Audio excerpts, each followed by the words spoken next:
Next is real gas.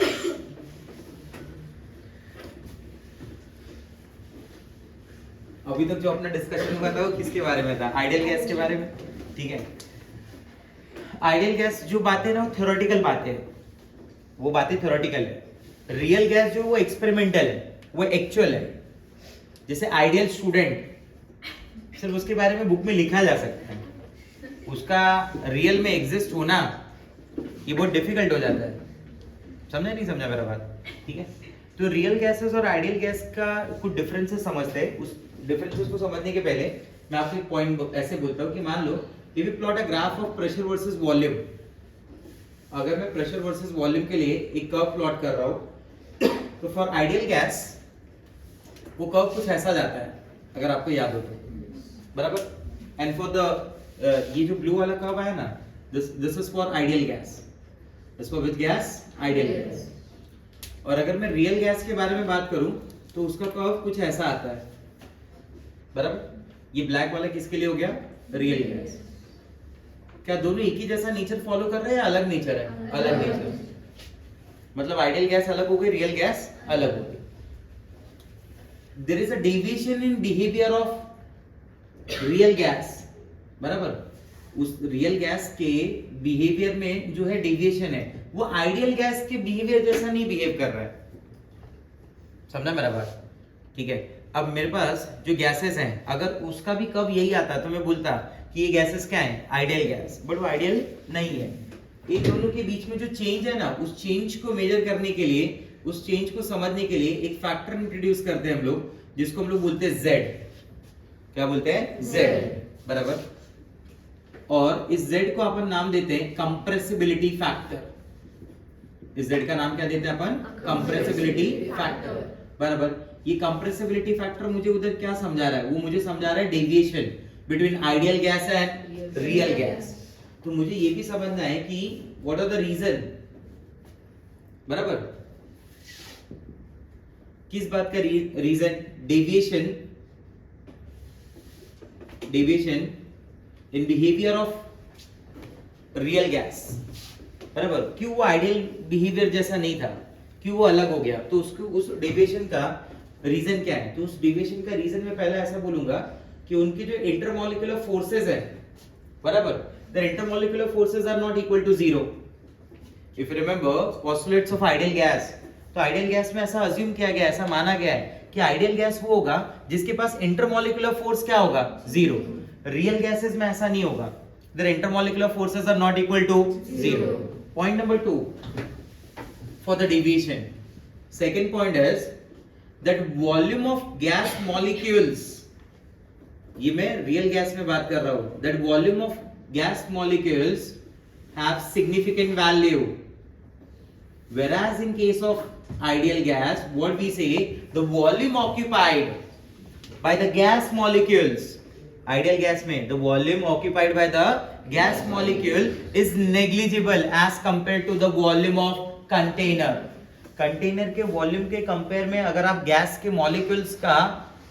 Molecules का volume बोलेंगे तो वो एकदम ना के बराबर है, उसे कंसिडर ही नहीं किया जाता। whereas in this case मैं ऐसा बोल रहा हूँ कि जो गैस मॉलिक्यूल का जो वॉल्यूम है वो एक सिग्निफिकेंट वैल्यू रखेगा अपने पास, मतलब इसे नेग्लिजिबल नहीं मान सकते। आ रहा है समझ में? तो ये तो सबसे बड़ा रीजन है डेविएशन का, रियल गैसेस के डेविएशन का, जो आइडियल गैस जैसा बिहेवियर नहीं दिखा रहा है, उसके डेविएशन का जो सबसे बड़ा रीजन है, पहला, उनके इंटरमॉलिक्यूलर फोर्सेस क्या होंगे?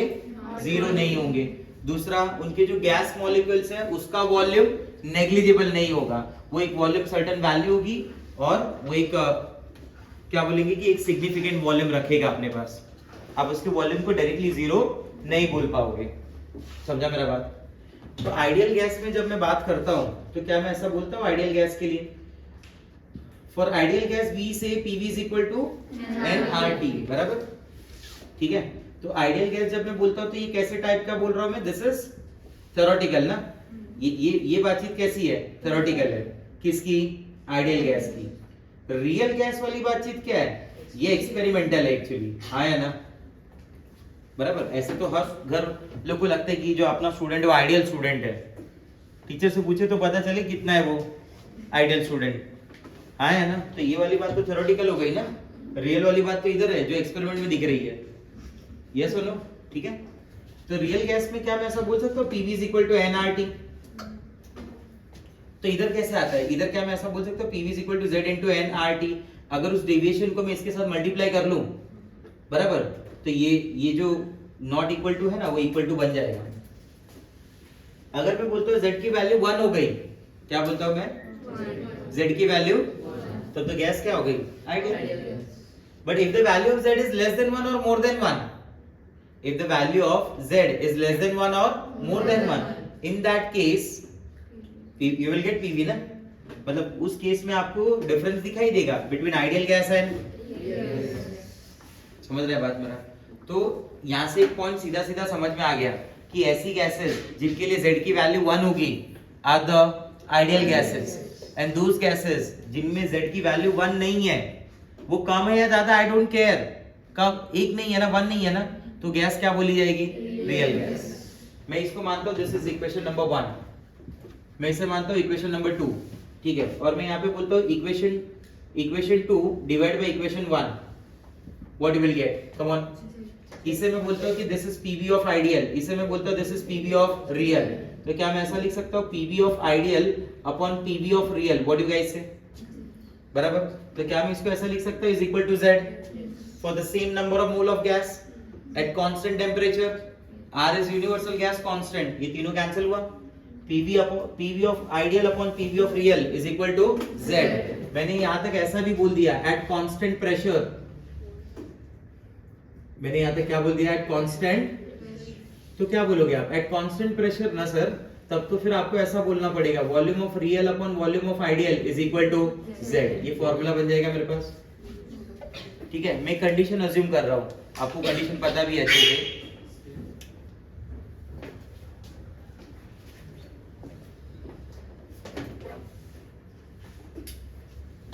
That condition is at STP.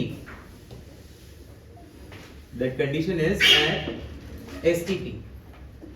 बराबर, at STP standard temperature pressure. At STP for 1 mole of gas,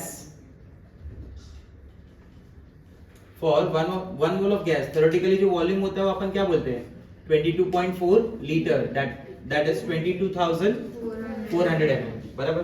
तो ये ना फॉर्मूले को मैं थोड़ा एक स्पेसिफिक कंडीशन पे बात कर रहा हूँ। तो उस केस में मेरा Z के लिए फॉर्मूला क्या बन जाएगा, V real upon 22.4 litre, ideal gas का तो वॉल्यूम फिक्स हो गया, क्या बोलते हो, हाँ या ना। ऐसे केस में अगर मैं बोलता हूँ कि the value of Z is greater then 1, the value of Z is greater then 1, तो उस केस में क्या होगा, रियल गैस का volume should be greater than 22.4 litre, what do guys से, यस और no.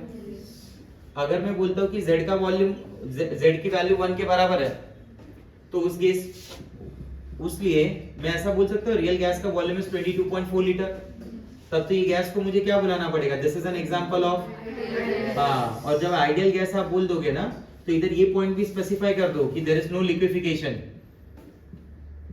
There is no liquefaction. What do you mean by that, इसका क्या मीनिंग हो गया कि देयर इज नो लिक्विफिकेशन। इसका मीनिंग मैं ऐसे बोलता हूं कि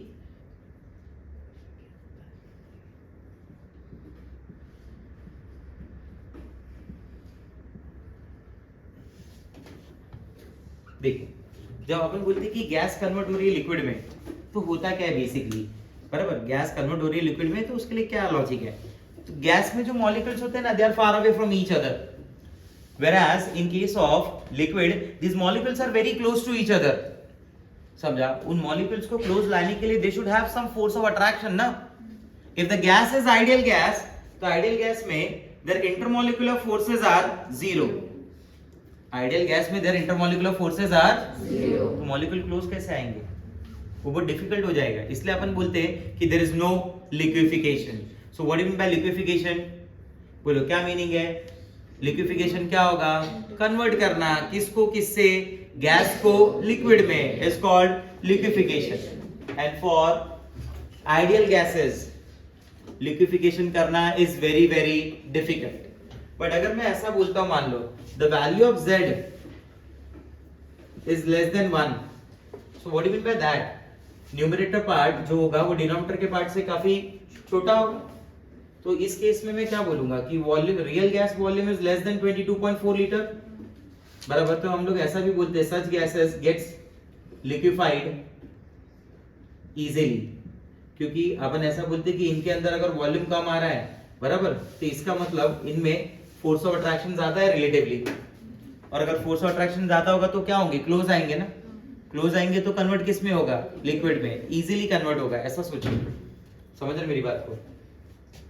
एक एग्जांपल पे, अगर मैं एक एग्जांपल में बात कर रहा हूं कि for 1 mole of gas, for 1 mole of gas it occupies 1 mole of, ऐसे लिख देता हूं मैं कि 1 mole of gas it occupies 26 litre volume. 1 mole of gas it occupies volume of 26 litre at STP condition. ठीक है, क्या मेंशन कर दिया, एट एसटीपी कंडीशन। और अपने को पूछा है find out the value of Z, find out the value of Z. तो अपन क्या सोचेंगे, देखो क्या मैं इसको ऐसा लिख सकता हूँ, at STP condition z is equal to real gas volume upon 22.4 litre. क्या बोलते हैं, हाँ या ना? तो उस हिसाब से 1 मोल गैस का जो वॉल्यूम ये ऑक्यूपाई कर रहा है वो क्या है, 26। तो z की वैल्यू क्या होगी, 26 अपॉन 22.4। तो in that case the value of z is greater then 1। Alternative approach क्या होगी, अल्टरनेट अप्रोच ये हो जाएगी मेरी, ये जो PV equal to Z NRT वाला है, P real V real equal to Z NRT। क्या मैं ऐसे लिख सकता हूँ, Z is equal to PV upon N into R into T?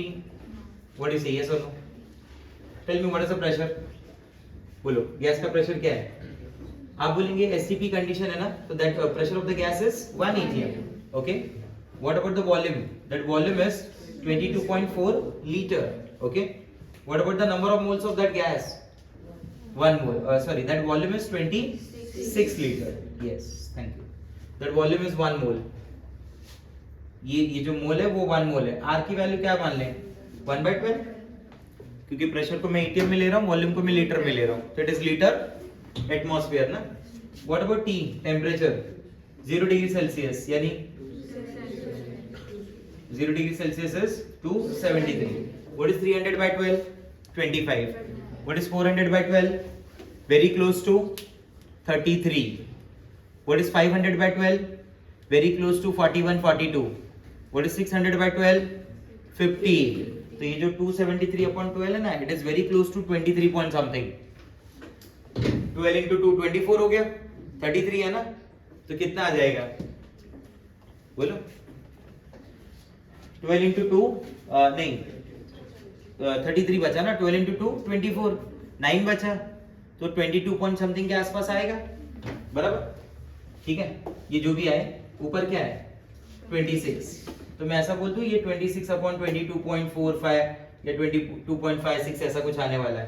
तो ये वैल्यू क्या हो गई, z इज ग्रेटर देन, नहीं समझा बात, क्लियर है?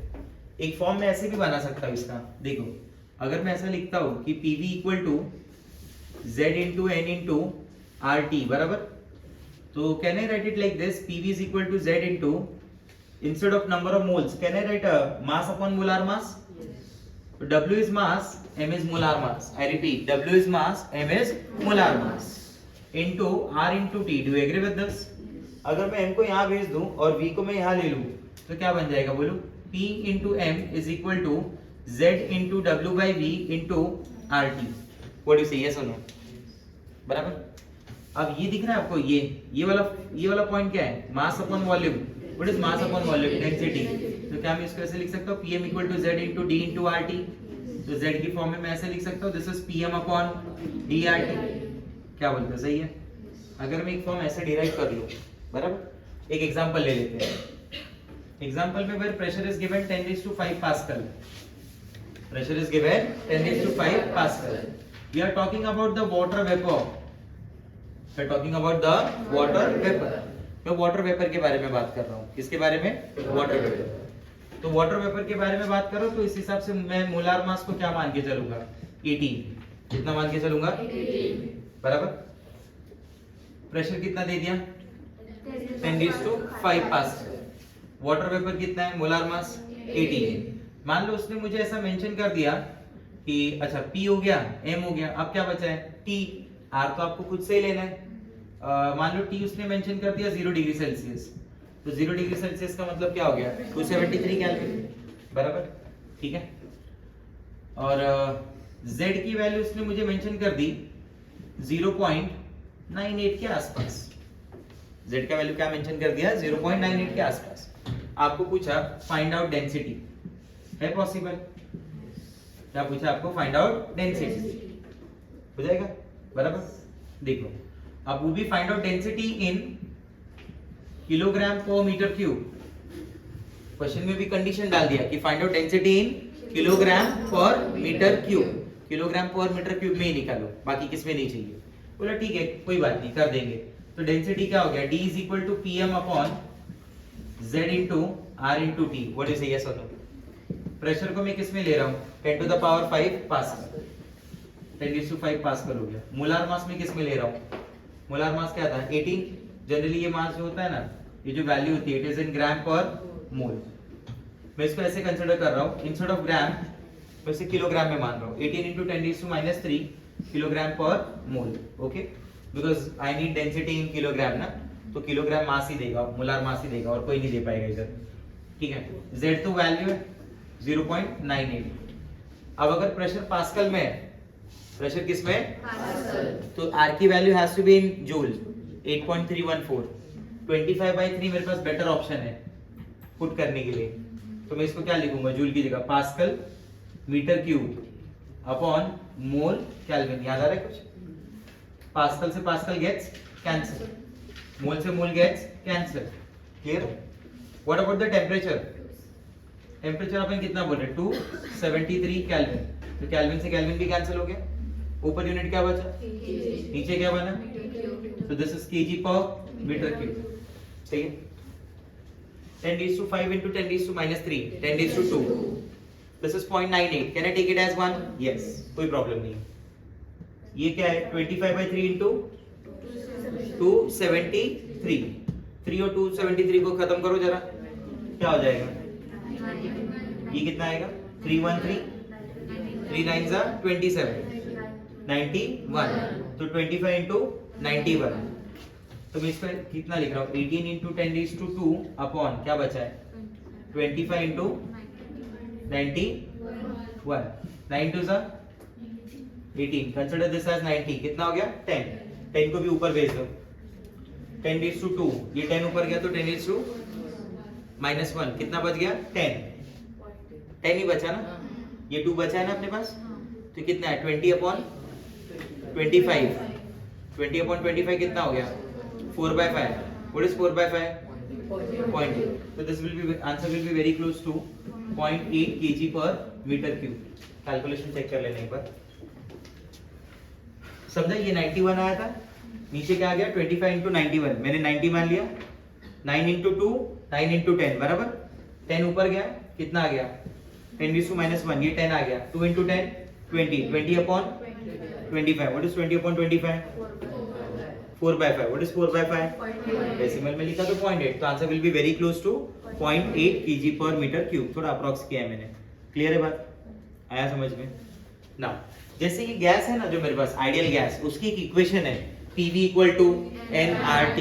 सारा जो आइडियल गैस का डेटा है ना, उस आइडियल गैस की जो बातें हैं वो उस इक्वेशन को फॉलो करती है। आइडियल गैस किसे बोलते हैं? The gas which obey all the gas laws, the gas which obeys all the gas laws at all conditions of temperature and pressure, जिसके सारे लॉज जो सारी बातें हैं वो PV = nRT के लिए एप्लीकेबल है। तो जैसा आइडियल गैस का एक इक्वेशन है ना, वैसा हम लोग एक इक्वेशन बोलने वाले बताने वाले for the real gas also. एक इक्वेशन डिस्कस करने वाले बोलने वाले बताने वाले किसके बारे में? For the real gas also, बराबर। तो मैं उसको नाम देता हूँ real gas equation. Real gases की जो इक्वेशन है मैं उसको नाम देता हूँ real gas equation, which is also popular by the name of van der Waal gas equation. I repeat, which is also popular by the name of van der Waal gas. Yes, जो real gas equation के भी नाम से popular है, van der Waal gas equation के नाम से भी पॉपुलर है, दोनों नाम से पॉपुलर है, ठीक है। इसको डिराइव करने के लिए here I am using ideal gas equation. I will start with PV = nRT. ठीक है, मैं इसी को एग्जैक्टली कॉपी करके एक नया इक्वेशन बनाना चाहता हूँ। Instead of writing ideal gas pressure, मैं वहां पे लिखूंगा real gas pressure. Instead of writing ideal gas volume, I will write there real gas volume equal to nRT। समझ रहे मेरी बात को? अब रियल गैस प्रेशर और जो रियल गैस वॉल्यूम है वो मुझे exactly ideal gas pressure ideal gas के वॉल्यूम में नहीं मिलेगा। मैं यहाँ पे कुछ फैक्टर्स को ऐड कर रहा हूँ, कुछ को माइनस कर रहा हूँ। रियल गैस के प्रेशर को आइडियल गैस के इक्वल करने के लिए मैं यहाँ पे फैक्टर ऐड करूंगा, जिस फैक्टर को मैं बोलूंगा डेल्टा पी। इस फैक्टर को मैं क्या बोलूंगा? Delta P. रियल गैस के वॉल्यूम को आइडियल गैस के वॉल्यूम के बराबर करने के लिए मैं इसमें से एक फैक्टर को माइनस करूंगा, जिसको मैं बोलूंगा डेल्टा वी, और इस इक्वेशन को मैं बोलूंगा P R plus delta V into V R minus delta V equal to nRT। Clear ना? अब ये जो फैक्टर है डेल्टा पी और डेल्टा वी, जो फैक्टर है डेल्टा पी और डेल्टा वी, उन फैक्टर को बहुत ध्यान से समझना है, उन फैक्टर को क्लोजली एकदम ऑब्जर्व करना है। ठीक है, delta P will be called as pressure correction factor. Delta P will be called as what? Pressure correction factor, whereas delta v will be called as volume correction factor। बराबर? Delta P का क्या नाम है? Pressure correction factor, और delta we का क्या नाम है? Volume correction factor. बराबर? रियल गैस के प्रेशर को आइडियल गैस के प्रेशर के बराबर करने के लिए, करेक्ट करने के लिए मैंने एक सर्टेन वैल्यू ऐड की, जिसे मैं बोलता हूं pressure correction factor, which is represented by delta P. ठीक है, रियल गैस के वॉल्यूम को आइडियल गैस के वॉल्यूम के बराबर करने के लिए मैंने एक फैक्टर को माइनस किया, जैसे मैं बोलता हूं वॉल्यूम करेक्शन फैक्टर। अब इन दोनों फैक्टर को मैं डिटेल में देखना चाहता हूं, तो here I am starting with the first one, delta P, which is called pressure correction factor. ठीक है, अब इसको एकदम ध्यान से समझ लो। मैं इसके लिए एक एग्जांपल ऐसे ले रहा हूं। ठीक है, this is a container which is filled with ideal gas. This is a container which is filled with the ideal gas. These are the ideal gas molecules. ये मान के चले आइडियल गैस के मॉलिक्यूल्स हैं। ठीक है, अब ये आइडियल गैस का जो मॉलिक्यूल होगा, ये क्या करता है? It collide with the wall of container. When it collide with the wall of container, it exert pressure. बराबर? That pressure is called pressure of the ideal gas. उसी प्रेशर को मैं क्या नाम देता हूँ? Pressure of the ideal gas. First of all, ये gas क्या होती है? ये गैस कौन सी मानी है? Ideal. The pressure exerted by the gas will be called as pressure of ideal gas, represented by PR। अब मैं एक दूसरा गैस मान रहा हूँ जो रियल गैस है। जो कौन सी गैस है? Real. These are the molecules of real gas। These are the molecules of real gas। ये रियल गैस के मॉलिक्यूल्स है। ठीक है, मॉलिक्यूल में नंबर कम ज्यादा है, आप उसके ऊपर ध्यान मत देना, उससे कोई मतलब नहीं है। ठीक है, आप फोकस करना जो मॉलिक्यूल कोलॉइड हो रहा है। बराबर? ये मॉलिक्यूल क्या हो रहा है? कोलॉइड हो रहा है। ठीक है, अब ये गैस कौन सी हो गई? Real gas. क्या बोलते हो? हाँ या ना? और इस गैस का जो प्रेशर एक्सर्ट होगा वो रियल गैस का प्रेशर होगा। बराबर? अब now let's consider an example. ठीक है, जिसमें अपन ओमकार का एग्जांपल ले रहे हैं। ठीक है, अब ओमकार वॉल के एकदम नजदीक है, तो ओमकार के हिसाब से अपन वहां पे बात कर रहे हैं। Condition number 1। ठीक है, अब मान लो फर्स्ट डे ओमकार का, ठीक है, जीएमसी केईएम में पहला दिन। अब उधर जितने भी लोग बैठे उसमें ओमकार किसको पहचानता ही नहीं अपनी क्लास में, और अचानक से ओमकार अपना दीवार सिर पे मारने लगा। समझ गए ना बोलने का मतलब क्या था? अब उसके लिए अपन वैसा नहीं बोलेंगे, उसका सर दीवार पे उधर। ठीक है, कितने लोग बचाने के लिए आएंगे उसको?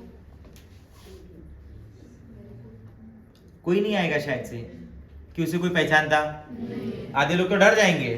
क्या हो गया भाई? आया ना? ये पहला कंडीशन है, ये आइडियल गैस की कंडीशन है, जिधर ideal gas collide with the wall of container, but उसको कोई मॉलिक्यूल रोकने वाला, क्योंकि there are no intermolecular forces ना। तो सबसे बड़ा पॉइंट तो यही था कि in this intermolecular forces are zero. In this, the intermolecular forces are 0. ठीक है, अब एक सिचुएशन नंबर 2। अपना ओमकार इधर बैठा हुआ है। बराबर? उसके 5 दोस्त, पार्थ, अजीत, प्रथमेश, ओमकार और अथर्व, ठीक है, 5 दोस्त। जैसे ही इसने अपना सर दीवार पे मारना चालू किया, कोलॉइड करना चालू किया, इंग्लिश के वर्ड यूज करो ज्यादा बेटर होगा। जैसे अपना सर दीवार पे कोलॉइड करना चालू किया, वॉल पे कोलॉइड करना चालू किया, हम लोग क्या करेंगे, रोक देंगे ना, क्या हुआ भाई, किसने कुछ ना बोल दिया क्या, हाँ बोल दिया, यस और नो, रोकेंगे ना। क्या उतना ही फोर्स वो जितने जोर से मार रहा था पहले, अभी भी उतनी जोर से मारेगा? नहीं, क्योंकि now there are some forces जो उसे क्या कर रहे हैं, पुल कर रहे हैं। नहीं समझा मेरा बात? देयर आर सम फोर्सेस जो उसे क्या कर रहे हैं, पुल कर रहे हैं। अब समझ रहे मेरी बात को? तो अगर मैं ऐसा बोलूं कि pressure exerted by ideal gas Pi and the pressure exerted by real gas Pr दोनों इक्वल है, तो आप मानेंगे मेरी बात को? लेकिन इक्वल तो नहीं हो सकता, क्योंकि ये वाले केस में क्या हो रहा है ना सर, आप ही समझाने लगेंगे मेरे को कि सर देखो ये वाले केस में ना, ये मॉलिक्यूल इसके साथ अट्रैक्ट हो रहा है, ये इधर अट्रैक्ट हो रहा है, ये इस तरफ अट्रैक्ट हो रहा है, ये इधर अट्रैक्ट हो रहा है। You got my point? उसको अट्रैक्शन मिल रहा है क्योंकि यहाँ पे इंटरमॉलिक्यूलर फोर्सेस जीरो नहीं है। So can you say like this कि आइडियल गैस का प्रेशर रियल गैस के प्रेशर के बराबर नहीं है। तो can you say like this ideal gas का प्रेशर रियल गैस के प्रेशर से ज्यादा है ना भाई, फिर तो ideal gas pressure is greater than the real gas pressure. तो अगर मुझे ऐसा लिखना होगा कि ideal gas pressure is exactly equal to the real gas pressure, तो उसके लिए रियल गैस के प्रेशर में सर्टेन पॉइंट्स ऐड करना पड़ेगा ना। That is the reason some correction factor is added. नहीं समझा मेरा बात? That is the reason some correction factor is added. वो करेक्शन फैक्टर वहां पे मुझे डालना पड़ेगा, इसलिए वहां पे मैंने डेल्टा पी इंट्रोड्यूस किया। You got my point? Pi is equal to PR plus delta P. Pi is equal to PR plus delta P. हाँ, मुझे ये इंट्रोड्यूस करना पड़ेगा कि Pi जो PR plus डेल्टा P है। आप समझ रहे मेरी बात को? Say something, yes or no? Yes. एकदम क्लियर है मेरा बात? Yes. लास्ट बेंच पक्का? अब थोड़ा डेल्टा P के ऊपर सोचते हैं कि delta P depends on which factors. ये जो डेल्टा P है ना, it depends on two factors. How many factors? 2 factors. Number 1, number of colloiding molecule. कितने मॉलिक्यूल कोलॉइड हो रहे हैं? मान लो 50 मॉलिक्यूल है आइडियल गैस में जो कोलॉइड हो रहे हैं, और 50 मॉलिक्यूल है रियल गैस में। पर मॉलिक्यूल 2 यूनिट का प्रेशर कम मिल रहा है, तो यहाँ पे मुझे कितना ऐड करना पड़ेगा डेल्टा P? 100 ऐड करना पड़ेगा दोनों को इक्वल करने के लिए। अब मान लो इधर मॉलिक्यूल हो गए 100, तो मैं 100 से कंपेयर करूं तो अब कितना ऐड करना पड़ेगा? 200, क्योंकि पर मॉलिक्यूल 2 यूनिट का प्रेशर कम मिल रहा है। इधर मॉलिक्यूल हो गए 500, तो इधर कितना ऐड करना पड़ेगा? 1000।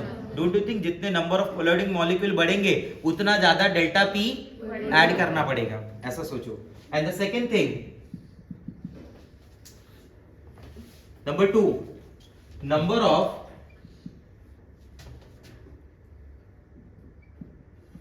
molecules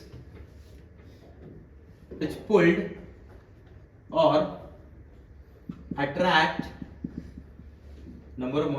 pulled or attract colloiding molecule, इस पे भी तो फैक्टर डिपेंड करेगा ना भाई, हाँ या ना?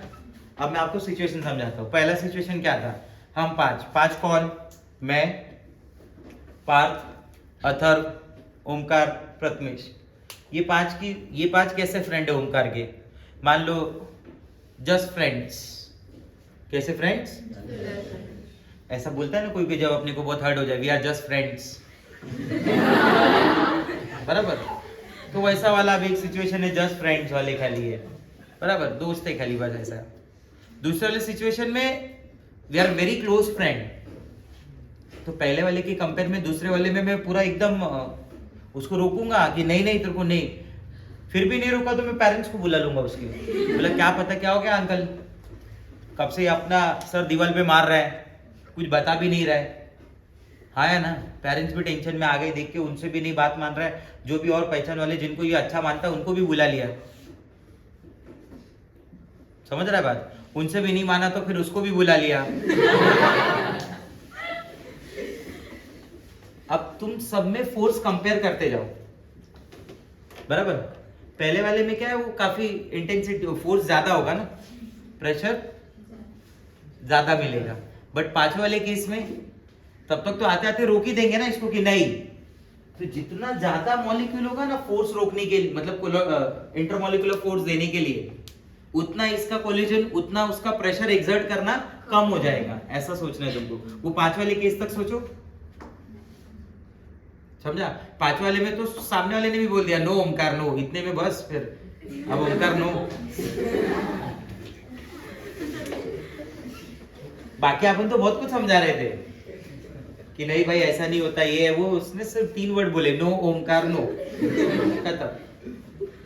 समझा नहीं समझा मेरा बात? तो ये दोनों फैक्टर पे डिपेंड करेगा। ये दोनों फैक्टर कहां से रिलेट होंगे? कॉन्सेंट्रेशन से रिलेट होंगे। दोनों फैक्टर कहां से रिलेट होंगे? कॉन्सेंट्रेशन। कॉन्सेंट्रेशन बोलने का मतलब क्या हो गया दोनों केसेस में? n by v, n by v, n by v, n by v, कितना मोल है कितने वॉल्यूम में। तो मैं डेल्टा p को क्या लिखूंगा मालूम है? Delta p is proportional to n by v into n by v। समझ रहे मेरी बात? तो delta p is proportional to n by v का स्क्वायर। तो therefore once you remove the proportionality sign, ये आ जाएगा delta p is equal to a into n square upon v square, where a is constant, where a is constant, that a accounts for intermolecular force of attraction। क्या मैं ऐसा नहीं बोल सकता कि अगर a बढ़ेगा, सुना मेरी बात को, अगर मैं ऐसा बोलता हूं कि a बढ़ेगा, ये थोड़ा सा पार्ट में रफ कर रहा हूं, ठीक है?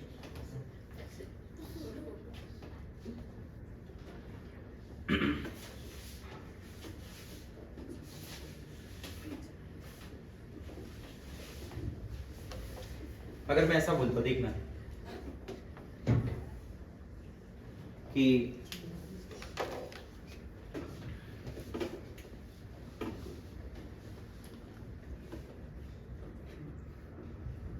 A increases, so intermolecular force of attraction increases। जितना ज्यादा फोर्स मिलेगा, आप सोचो पांचों केसेस में सबसे ज्यादा फोर्स तो पांचवे वाले केस में ना, इंटरमॉलिक्यूलर फोर्स। तो उधर कोलिजन ना के बराबर हो रहा है भाई, फिर तो उसमें डेल्टा पी उतना ज्यादा होगा, उसमें डेल्टा पी उतना ज्यादा होगा, समझा? तो gases having higher value of a required more delta P. जिन गैसेस में ए की वैल्यू ज्यादा होगी ना भाई, उनमें डेल्टा पी बड़ा ऐड करना पड़ेगा, और जिन गैसेस में ए की वैल्यू कम होगी उनमें डेल्टा पी कम ऐड करना पड़ेगा, बराबर? जैसे मैं बोलता हूं ए के लिए, ए कैसे टाइप की गैसेस में ज्यादा होगा? जो पोलार गैसेस होती है ना, पोलार मॉलिक्यूल्स, डाइपोल मोमेंट जिनमें होता है, बराबर, उनके केसेस में ज्यादा ऐड करना पड़ेगा compare to non polar. You got my point? If I compare water, carbon dioxide and helium, so for water the value of A is large compared to carbon dioxide and helium, because in water the dipole moment is not equal to 0, whereas in carbon dioxide the dipole moment is equal to 0. This is a non-polar gas. Helium is a which kind of gas? Non-polar. Carbon dioxide is which kind of gas? Non-polar. तो polar gases में dipole moment ज्यादा होता है, बराबर? तो polar gases में A की value ज्यादा होती है, force of attraction ज्यादा होता है, तो इसलिए डेल्टा पी बड़ा ऐड करना पड़ेगा। तो पूरी इक्वेशन क्या बन गई मेरे पास? यहाँ पे मैं लिखूंगा ideal gas pressure is equal to real gas pressure plus A into n square upon v square. What is the unit of A? जब A की यूनिट की बात करेंगे तो यहाँ से देख लो A का यूनिट क्या हो जाएगा, बोलो what is the unit of A? A की यूनिट के लिए क्या बोलोगे? A सारे टर्म उस तरफ ले लो, delta P into v square upon n square. Delta P यानी क्या हो गया? एटीएम, v स्क्वायर यानी लीटर, बराबर, n यानी क्या हो गया? मोल, एटीएम लीटर स्क्वायर पर मोल स्क्वायर। समझा मेरा बात?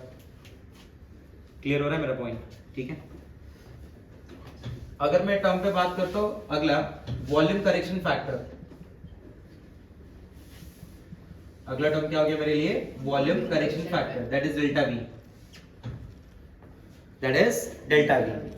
आइडियल गैसेस में क्या बोला था मालूम है कि आइडियल गैसेस में जो मॉलिक्यूल्स का वॉल्यूम होता है इज नेग्लिजिबल, यानी जीरो होगा शायद, हाँ है ना? अगर ऐसा बोला जाए तो जीरो के आसपास होगा, रियल गैसेस में तो एक सिग्निफिकेंट वैल्यू है। अगर रियल गैस के वॉल्यूम को, जो मॉलिक्यूल का वॉल्यूम है, उसको आइडियल गैस के मॉलिक्यूल के वॉल्यूम के बराबर करना है, दोनों को इक्वल करना है ना आपको, तो ये वैल्यू तो क्या है, आइडियल वाली, 0 की क्लोज है, ये 0, तो इसमें से कुछ माइनस करना पड़ेगा ना, तब जाके किसके क्लोज आएगा, 0 के। इसलिए फैक्टर को क्या किया गया, माइनस। अब वो वॉल्यूम कौन सा माइनस करना है वो समझते हैं। That volume is excluded volume. कौन से वॉल्यूम को माइनस करना है, एक्सक्लूडेड वॉल्यूम। मान लो दो मॉलिक्यूल जब ये कोलॉइड हुए, बराबर, ये दो मॉलिक्यूल है, यहां से लेके यहां तक का बात हो रहा है, ठीक है, तो ये जो डिस्टेंस होगा ये क्या हो गया, r, ये डिस्टेंस क्या हो गया, r। तो ये मॉलिक्यूल ना, ये अब इसका एक की क्या बन गया, ये अपने सेंटर ऑफ मास में, अपनी पेरिफेरी में किसी दूसरे मॉलिक्यूल को एंटर नहीं करने दे। जो दूसरा मॉलिक्यूल है ना, वो यहां तक आ सकता है, यहां तक आ सकता है, यहां तक आ सकता है, आप समझ रहे मेरी बात को, यहां तक आ सकता है, इधर तक आ रहा है, इधर तक आ रहा है, इधर आ रहा है, बट वो अंदर एंटर नहीं करेगा। तो इन मॉलिक्यूल्स के लिए ये जो वॉल्यूम होगा वो क्या माना जाएगा, एक्सक्लूडेड। इस वॉल्यूम को क्या माना जाएगा, एक्सक्लूडेड। तो अगर मैं काउंट करूं उस हिसाब से, अब आप ऐसा अज्यूम करिए जो स्टेज का वॉल्यूम है, ये ऐसा अज्यूम करिए जो स्टेज का वॉल्यूम है, ये जो जगह है, बराबर, ये जो वॉल्यूम है, वॉल्यूम के टर्म्स में मानो उसको, उसमें आपका आना अलाउ नहीं है, उसमें आपका आना अलाउ नहीं है। हाँ,